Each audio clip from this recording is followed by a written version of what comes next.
Hello and welcome to the Dumb and Dumbest podcast. I'm Matt Bacon. My co-host Curtis Stewart is right here. Hello. Yeah. This is a music industry podcast where everything is terrible and the house is on fire. And we have today our wonderful guest, head of Fixt, James Rhodes. Hello, guys. Thanks for having me. Hello. So, James, just to start, let's kind of get granular. To quote Gary V, can we talk origin stories? Absolutely.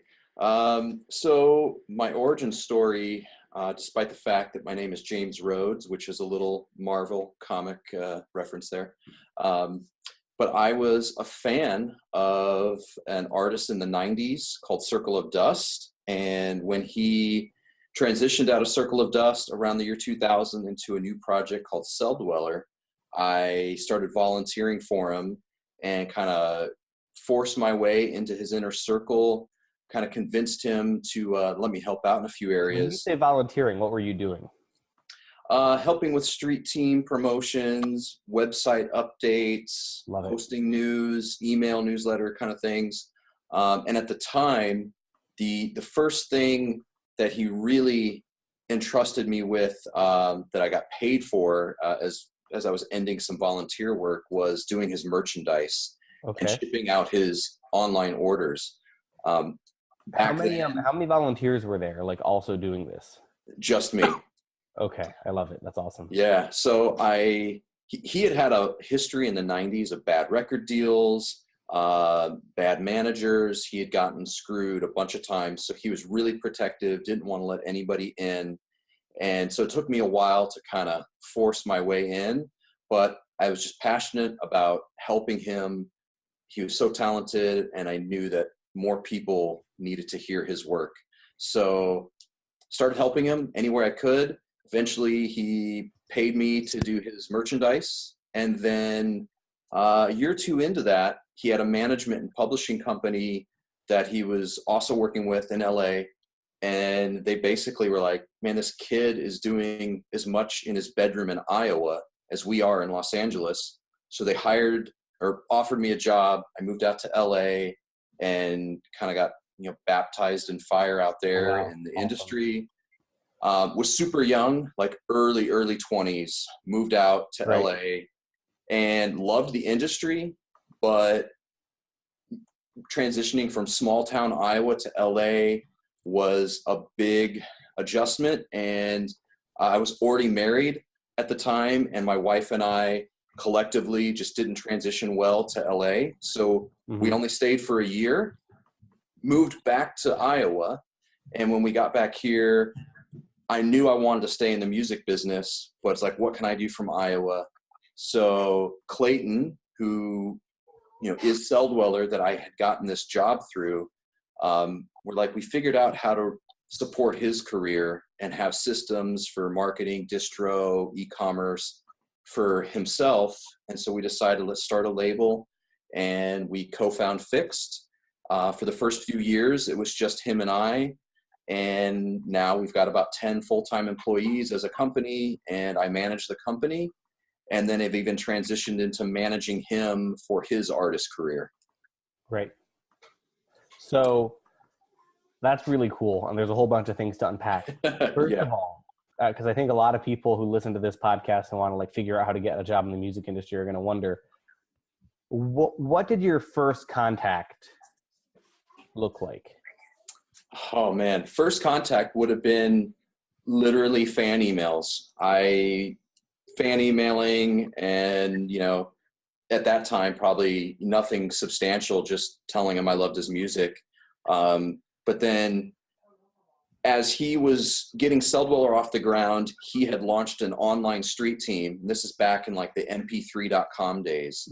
And he put a message out to his street team that the first 16 people that responded could get a spot to come meet him in the studio in Detroit, Michigan, and hear new music and get to meet him and his manager at the time. And so I responded, got a spot to be one of the first 16 people, drove 8 hours from Iowa up to Michigan, met him. And it was when I met him in person that first time, I was genuinely asking him and his manager, what else could I do to help and be involved? And just consistently wrote in or kept messaging, and they knew my name at that point and become familiar. And then when he started touring as Celldweller, which was like another year or two later, there was another backstory what happened in between there. But when he started touring, I was like, I have to book a show and bring him in. And I didn't know what I was doing, how to book a show or be a promoter. But I booked a venue in Iowa City, Iowa, and the second Celldweller show ever in the world was in Iowa City, and I promoted it, brought them in. There were fans from like Denver and 15, 16-hour drives away that drove in for this show. Oh, wow. And paid the band their guarantee. The venue made money, and I made some money. So how did you promote shows at that point in time, especially like Celldweller fans in Denver? There was some online message boards, and it was message boards, quote unquote, back then, that there was a bunch of fans from his previous project, Circle of Dust, up to people that were already following him as Celldweller. And I was just hitting up the message boards, and fans that knew him from Circle of Dust that never got to see Circle of Dust live were like, I've got to drive and see him. And it was the first show, so they drove from all over the place to get there. Right. That's awesome. That's really intense. And then you just kept volunteering until you got somewhere. Yep. And I know Gary Vee says the same thing, because we like to quote and reference him, but man, I cannot emphasize the importance of being to do some free work to get your foot in the door. I'm actually baffled at how many people are not offering to do work for free or to volunteer, at least in today's climate. For me, like, people want us to hire them all the time, but there's almost nobody hitting us up to volunteer and do free work. But if they did, we would probably give a bunch of people a shot. And then that's what turns into, letting them prove themselves, and you can earn a spot and get experience. Yeah, absolutely. Yeah. There's so many people out there who it's like, I get asked for people to work for me or for Prophecy or Ripple all the time. And it's like, well, what have you done? Like, I appreciate that you're a fan and that you're maybe a smart guy, but like, okay. Yeah. I believe in the hustle of figuring things out. I did a 2-year community college education and didn't go on past that, but here I am managing an internationally recognized label with fans all over the world. And I don't say that for any, personal accolades. No. But just that, I was passionate enough about what I wanted to do that you figure it out and you self-educate, and, listening to podcasts and watching YouTube videos. And there's so much information out there if somebody will just look for it. Absolutely. At what point were you like, oh shit, this is happening? I think that there's different levels of that. Obviously. The first thing that just popped into my mind right now was I was sitting at a day job working as a registration clerk at a hospital in the emergency room. And I remember getting a phone call from Clayton on my break where something had come up, and I don't even remember the exact thing it was, but just being at a day job and getting a call with him and realizing, like, I think I'm going to be working with him, like, for real. And then just continuing to push forward until that, turned into a reality.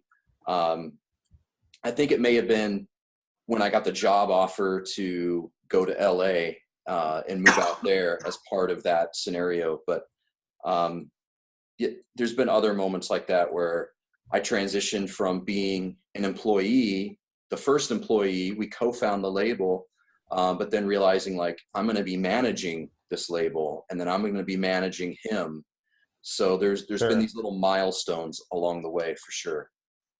Absolutely. And it's weird to see, I think, especially when it's someone like that who you have such a long-term special relationship with.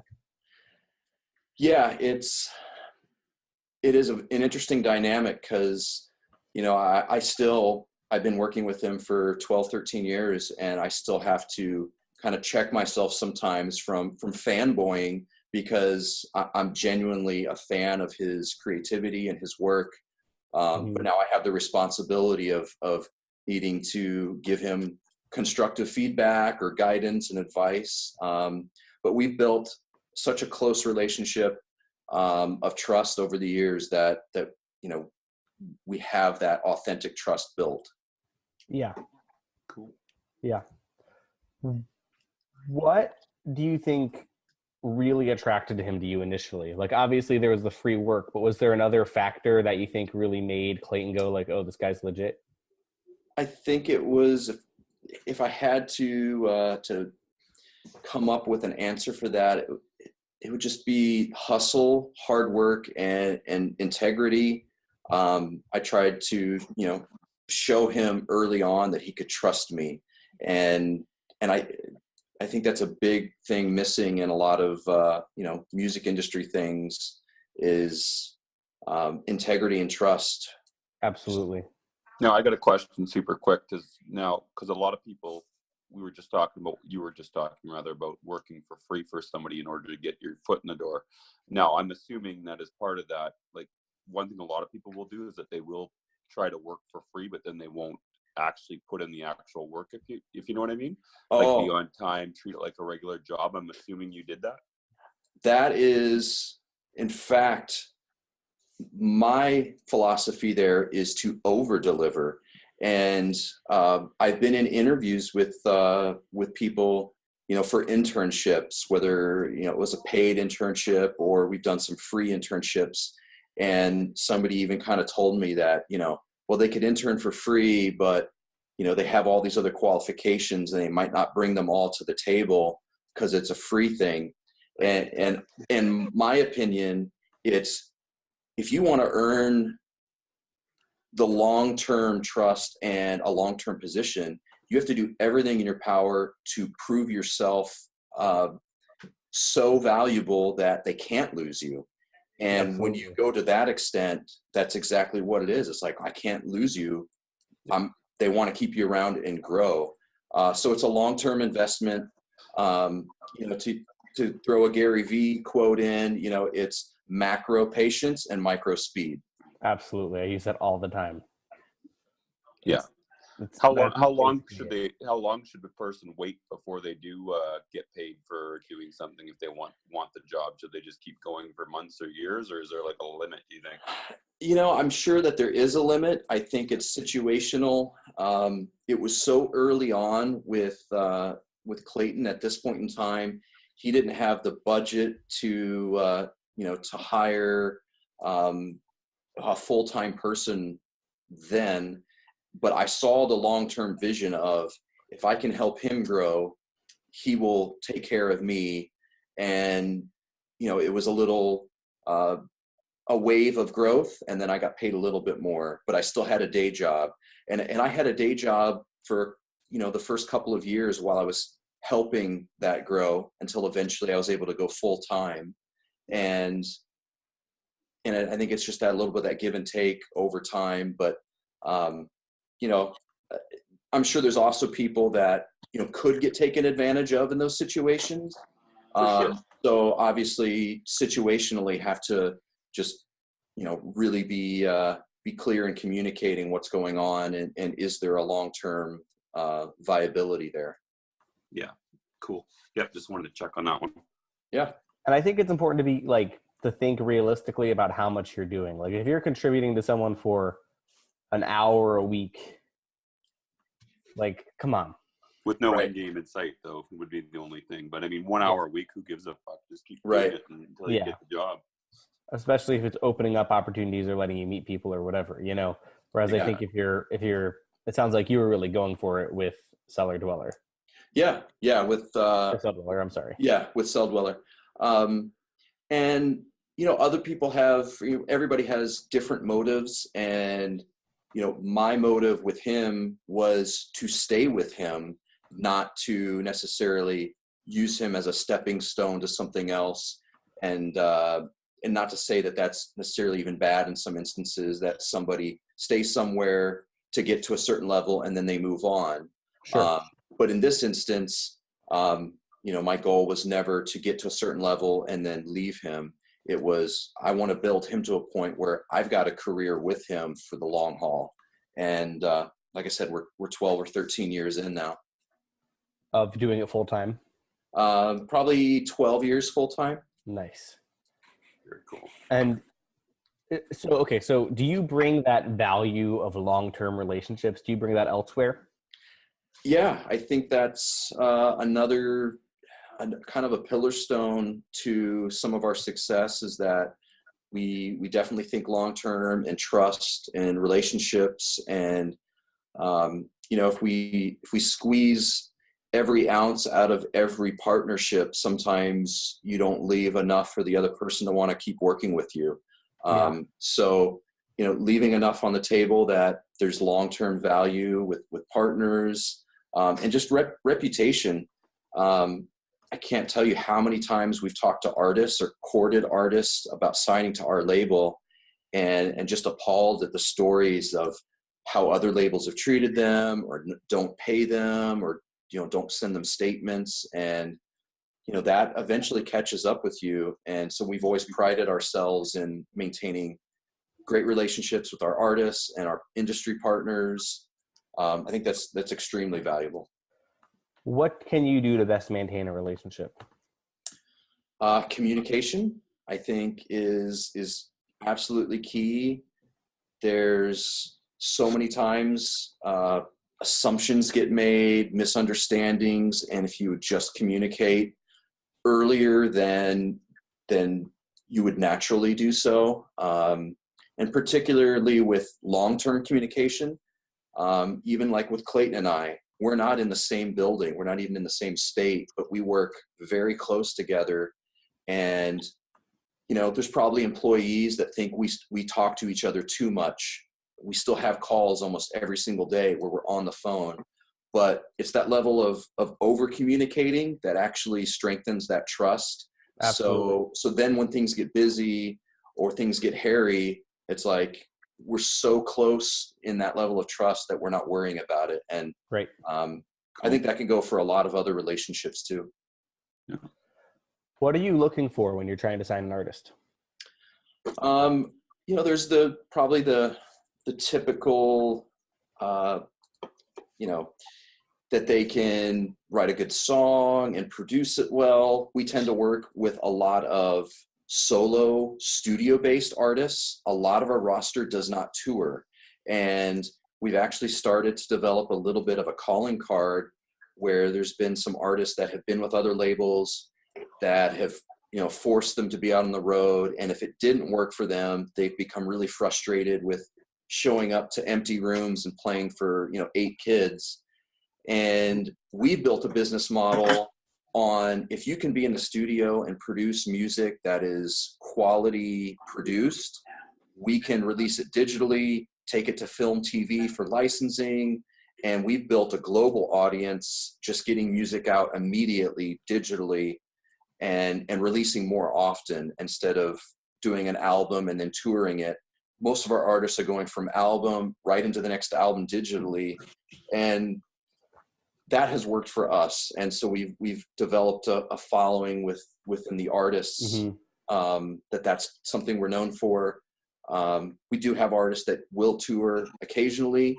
But outside of that, I'd say we look for artists that are hungry.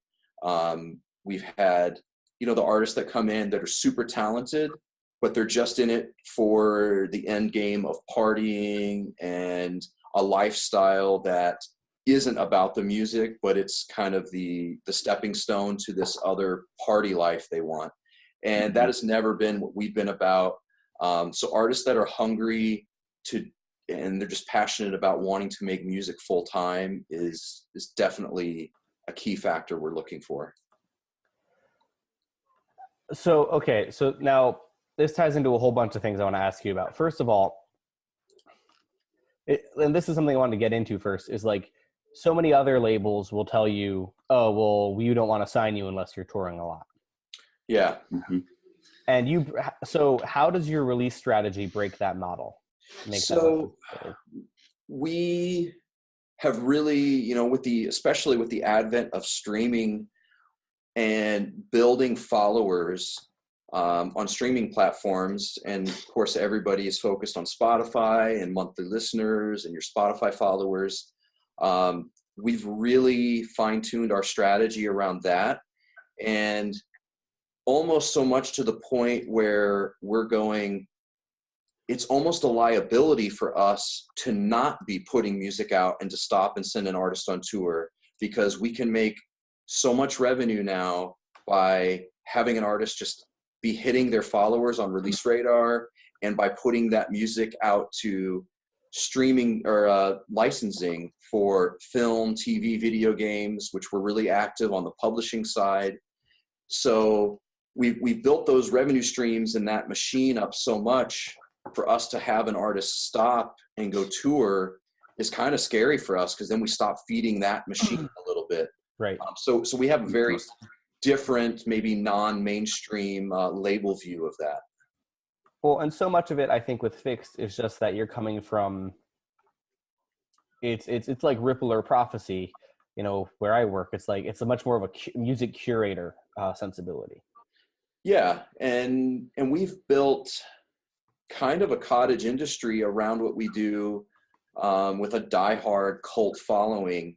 So we have a fan base ready to consume music, and we just want to keep feeding that and engaging that. And, you know, another thing that we've done, kind of akin to artists going on tour and playing with other bands or opening, we've done in the digital space a lot of collabs and remixes.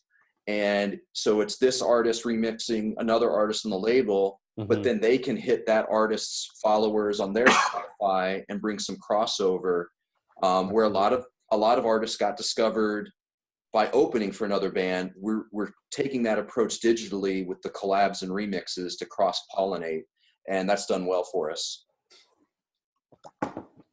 Absolutely. Now, the other thing you talk about is your desire for an artist who is hungry. How does an artist show you that they're hungry? Just their work ethic, that they're, you know, willing to put in the work. They're not expecting overnight results, and that they're going to show up and consistently release new material. You know, again, Gary Vee, how many times does he talk about, you know, a business calls into him's like, oh, I'm super frustrated, we're not hitting the numbers we want. He's like, how long have you been in business? 3 months, 3 years? He's like, you know, give it 15 years and then see where you're at. Like, it's always been a long, steady, slow build for us. Nothing has been overnight. It's just one day at a time. And the artists showing that they're posting on socials, they're working in the studio, they're consistently showing up. That's kind of what we're looking for when we say, you know, hungry, and that they're looking for opportunities and not having unrealistic expectations. Absolutely. What would be your version of unrealistic expectations for a new artist, out of curiosity? The unrealistic expectations would be, oh, you guys put my song or my album out a month ago, and, you know, I'm not making, you know, 4, 5, 6 figures of revenue yet. You know, just not being realistic with how long it takes to build some of this. And, you know, you hear of people all the time that seem like they're overnight successes, but you don't know about the 10 years of work that went into it up to that moment. And sometimes just educating our artists that you know, to have those realistic expectations, that it's not overnight. But, you know, we've paved a path in some of the relationships we've opened, so new artists coming in are reaching certain levels of success quicker and quicker than what it took us to originally kind of blaze those trails. So it is getting quicker, but there's definitely that need for patience and just being in it for a long haul. Undoubtedly. Now, how long should an artist wait before they should consider their current album a success or failure, in your opinion, not counting the 10 years hard work and stuff like that? You know, I think within you know, at least a year, maybe 2 years, I've seen we've had some releases with artists where a year in and we're like, man, this just isn't connected. And then at the end of another year, it's like, man, we're paying them out some pretty good money every quarter now. Like it's paid off. But I think more than anything is an artist needs to believe in themselves. And even though we're a label and obviously we want them artists to work with us, the artists that will believe in themselves and they're going to continue putting out their art and building their brand regardless of anybody else believing in them. I think that's Clayton, who again had Circle of Dust in the 90s and Celldweller and now Scandroid. He's got a few projects, but he finally hit a point in his career where he's like, I'm not waiting for anybody else to believe in me. I'm going to invest in myself and put music out consistently. And, you know, he formed his own label, but regardless of the label aspect, he built a direct to consumer fan base. So now he's at no label's mercy. He can do whatever he wants. And there are fans that will directly connect with him. And I think there's a lot of artists that are talented that are, if a label isn't signing them, they think, oh, I didn't make it, I'm not going to do anything. And what they need to do is just do it themselves. It's so much easier now to do it independently, but they need to connect directly with their audience and build that. And then that might actually be when a label recognizes that, oh, they've really built something here. Let's give them a shot. Absolutely. Well, you want to kind of like make sure that you're working with artists who can be taken seriously, who are growing in a serious way. You know, like I don't want to like sign someone to Prophecy who I don't think is going to be absolutely professional. Right. Yeah. Definitely. Yeah. Now, how much revenue is proportion of revenue is from the licensing for you guys? Is it the majority then, or? Years ago, it, you know, could have been the lion's share, but in the last few years, it has definitely shifted to being a smaller piece, and for a number of reasons. The licensing game has gotten extremely competitive. Yeah. More and more people are aware of it and competing for it and undercutting rates from other artists. You know, 10 years ago, we used to get licenses when somebody wanted a Linkin Park track and they had a 6-figure budget, but or Linkin Park may have quoted them 6 figures for a license, and they could come to us and we could quote it. Well, we'll do it for 5 figures. Yeah. And then now people are coming in and undercutting that and saying, well, we'll do it for even less. So it's gotten competitive. Prices have gotten undercut and competitive. But also we've really diversified our income. So now it takes a little bit of everything, you know, to be competitive and stay afloat. It's merch sales, it's streaming, it's content ID on YouTube, it's and licensing, and a little bit of anywhere you can get a piece from. It's the cumulative effect that has really sustained us, because everything goes in cycles. When one revenue stream is down, we're really thankful that we ramped up some other revenue streams to give us an even playing field.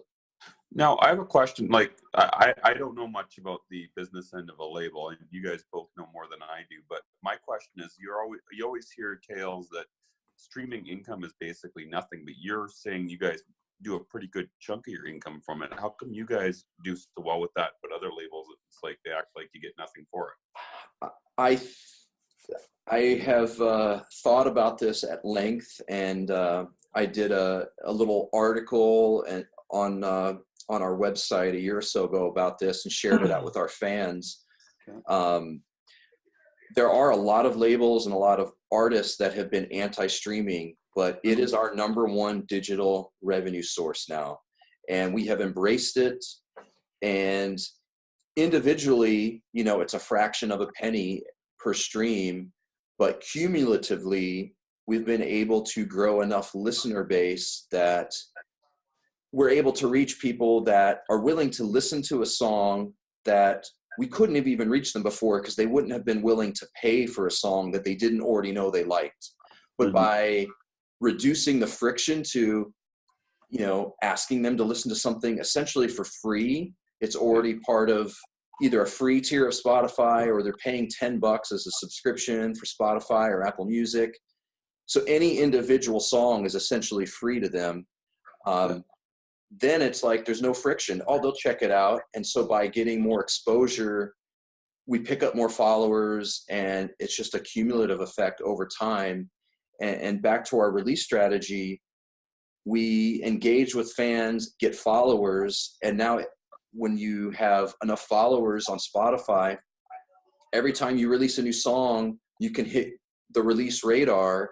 And it's like, from that strategy, every time you release something is guaranteed income because you're going to have an audience that you know is going to get notified and listen to it, and there's revenue behind it. So that's back to like, it's almost a liability for us now to look at certain artists we built larger followings for and go, like, how could we not be releasing things consistently? We'd be missing revenue. And I think once you get that huge back catalog, which you have, it becomes a lot more consistent to like make sure your kids get fed. Yep, exactly. Interesting. Yeah, it's just kind of weird because you're always hearing labels saying, no, that streaming sucks, don't like it. And you're basically saying it's good. So it's just, I was surprised to hear that. Yeah, you know, of course we would love if the per stream rate was higher, but you know, just looking at the trends of where consumer attention, consumer behavior is, you know, paying for downloads and paying for CDs, you know, there's niche markets with vinyl. We've done some cassettes and physical formats. CD sales are declining for us, but you know, consumer attention and behavior is on all you can eat, all access streaming platforms. So instead of resisting that, we've embraced it and grown a base. And I think that's put us a little bit ahead of some labels that have resisted it or held back. And you know, we're doing a similar thing right now on Twitch. We've made a bunch of our music available for gamers and streamers to use for free on their Twitch streams. And most of it right now is unmonetized, but we're building up demand for our music in the streaming community, or the Twitch community. And we have some of our music on a new service. This is live right now on Twitch, a service called Pretzel. And people can use music in the Pretzel app within Twitch, and they can stream our music, and they know that it's Twitch safe. So they're not going to get their Twitch stream muted, which, you know, some big streamers have had music get muted on their channel and their listeners or their viewers can't listen to the stream. So if you're using our music through Pretzel, you know that it's cleared, and we are starting to see a revenue stream there. And hopefully Twitch is embracing some new monetization options in the future, or content ID systems, and we're ready to be right there with the demand our music already has to make it available, whatever those new opportunities are. That's awesome. Awesome. To head towards the end, just because we're running out of time and Zoom will kick us off. Yeah. What do you have to plug? Well, really, if you're interested in checking out any of Fixt's music, we have our big emphasis right now is on our playlists and continuing to play in that streaming ecosystem. So if you go to Spotify and search Fixt.music is our profile. We've got our new release playlist, future rock, like Fixt Neon is our synthwave, kind of 80s retro sub-label. There's 10 or so playlists on there. And we've also got playlists on Apple Music and Amazon. So you can search us on other platforms as well. But we're big Spotify fans. Spotify has shown us a lot of love, and personally, we enjoy that platform. So would recommend that highly. Awesome. Perfect. Well, thank you so much for your very deep, thoughtful interview here, and I'm sure we'll be connected soon. Thank you again. Great. Thanks, guys, for having me. It was a pleasure. Thank you. Absolutely.